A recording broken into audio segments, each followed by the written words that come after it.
Olá pessoal, Paulo Fialho do canal Sabendo Matemática, continuando com a prova Enem 2020, análise da prova cinza, questão por questão, todas à disposição de vocês.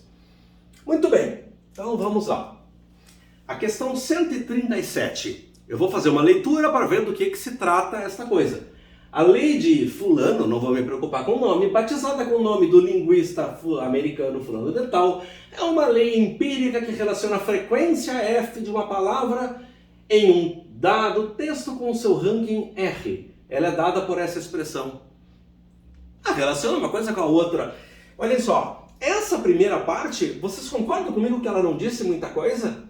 Relaciona a frequência com a sua posição. Tá, eu vou desprezar essa parte. Eu posso pegar o lápis e fazer a caneta, qualquer coisa, e fazer um risquinho em cima. Não preciso me deter novamente numa leitura, caso seja o caso.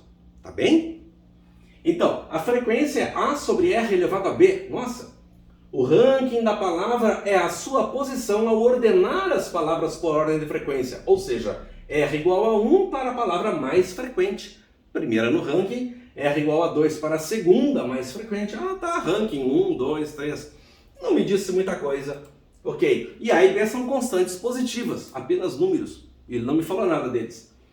Com base nos valores de x igual ao logaritmo de R e y, que é o logaritmo de f, é possível estimar valores para A e B. Nossa, logaritmo, começou a feder. Mas não, isso é a parte importante do logaritmo na vida de todo mundo, presta atenção.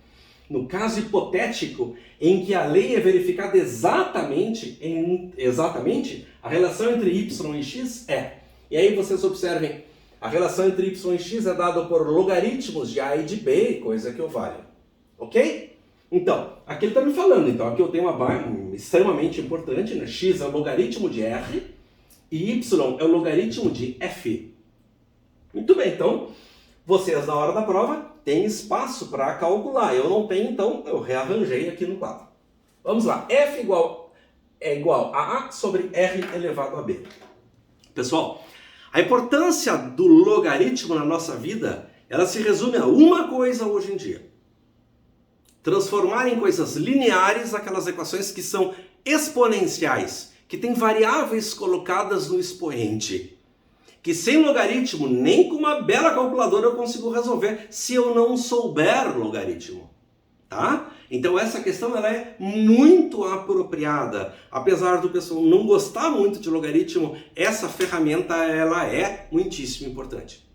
Bom, tá, mas por que está falando de logaritmo? Porque ele me deu uma relação que o x que ele quer na questão é o logaritmo de R, que é o ranking, que era A sobre R elevado a B.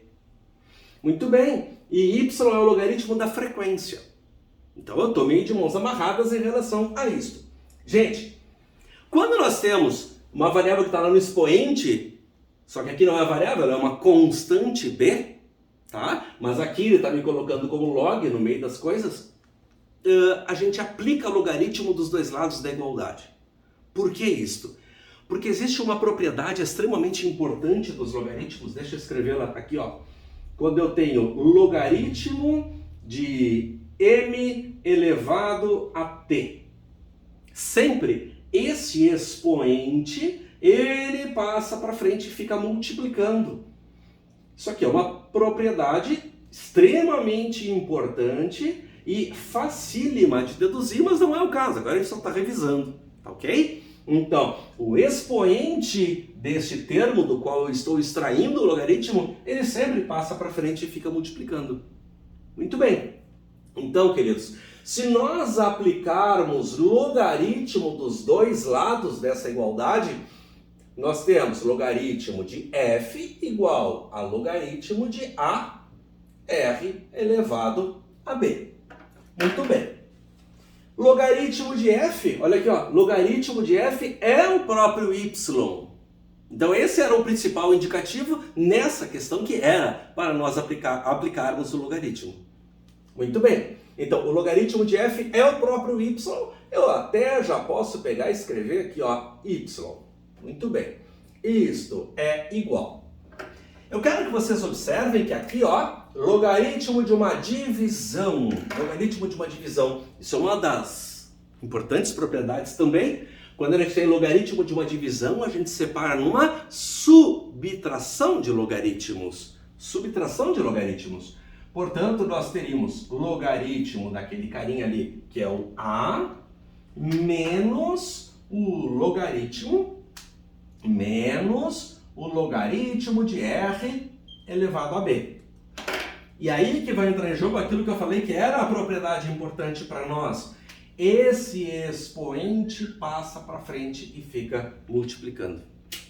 E aí, gente, o que acontece? Nós vamos ter y igual ao logaritmo de A menos esse expoente vai passar para frente, B vezes o logaritmo de R. E se nós olharmos no enunciado, o logaritmo de R é aquilo que ele chamou de x. E aí, o que nós temos?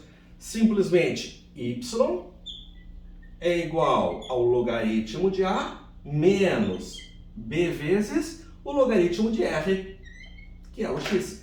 E aí nós vamos ter que procurar uma resposta que tenha isto. Vamos ver? Logaritmo de A menos BX. Logaritmo de A menos BX. Já está colocado aqui, ó. Logaritmo de R era o próprio x. Portanto, resposta correta, letra A, Argentina. Fácil essa questão? Para quem estudou bastante, como um todo o conteúdo do ensino médio, talvez ela seja razoável. Agora, para ser uma questão fácil, não, nem pensar. Tá? Não é uma questão que ele diga, isso aqui era óbvio que vocês tinham que acertar. Não, tá? Isso é uma boa questão, aquele aluno que fez toda a análise completa do conteúdo do ensino médio, beleza, consegue chegar lá. Agora, o que acontece? Logaritmo é uma coisa que aparece pouquíssimo dentro da prova do Enem. Isso é uma falha, deveria aparecer um pouco mais. Tá? E questões desse nível, que envolvam essas coisas mais básicas, digamos assim. Já houve questões que eram absurdamente complicadas. Né? Gráfico de logaritmo que dava uma curva que era o vidro de um automóvel. Nossa, gente, era um horror aquilo. Aquilo e nada era a mesma coisa, todo mundo acaba errando. Agora, uma questão como essa, ela é uma questão diferencial. Tá bem? Beleza, vai lá, curte o Sabendo Matemática para receber, ativa a notificação para vocês receberem as notificações dos próximos vídeos. Certinho? Valeu, abraço!